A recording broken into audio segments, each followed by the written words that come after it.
we just wanted to kind of set the stage a little bit for tonight. For each one of these series, our goal is really twofold when we think about starting to really integrate our faith with our work well. That's kind of what the Center for Faith and Work was really brought into existence to do.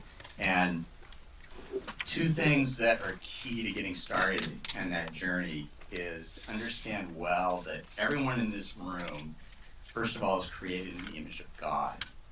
And when we think of that, we sometimes as Christians, we often think that just is kind of a natural truth that gives people dignity and a sense of worth and value.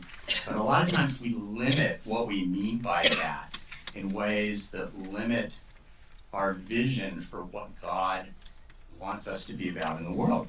Like a lot of times we would think, sure, live out my faith through good works, charity, service, church work, maybe missions, philanthropic work, things like that all come to mind. But we often don't think about, well, what's God like? You know, He is the creator of the universe, the creator of the world. When you start thinking that through, when you start thinking all the attributes that He gives expression to, and we are supposed to be mirroring that back to Him. So what does He do? He creates. He's kind of the great creator, right? The great author of creativity itself. He architects, he builds, he engineers. He loves science. He loves structure, design, beauty, art. So there's more beauty in creation than there is functionality and utility. When you start thinking like that, and you think about my life as an image bearer of God, how do I do that? How do I give expression to that? And do I limit myself in that? And one of the best ways we give expression to that is vocationally. It's through what we do in this world. And that brings us to the second point that we always think about the Center for Faith and Work, which is this cultural mandate God set us on a path for at the very beginning in Genesis when He said, be fruitful, multiply, fill the earth, make something of this world that's good, beautiful, and honors me.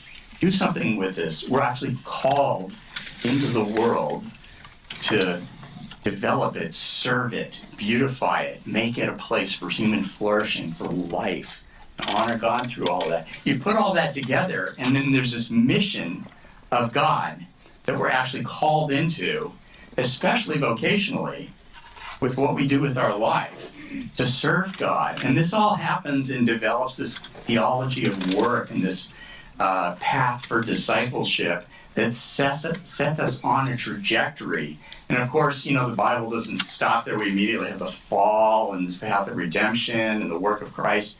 But that's all for the purpose of restoring us into God's purpose for the world, the original purpose He has for the world, to live fully as human beings, as image bearers. That's what we're being restored into. When we think about the gospel, that's what makes it so beautiful and amazing and encompasses all our life. So that's really what we're about tonight. And we are exploring how that has unique features and questions that need to be answered and lived into in every single sector of work. So there's unique ones that attorneys and law professors were dealing with in January at our event. There's unique ones tonight with people in creative fields that have to think through, what does it mean to bring about things that image God well? How do we bring beauty into the world? How do we make our stories truer in a reflection of the true story in some way?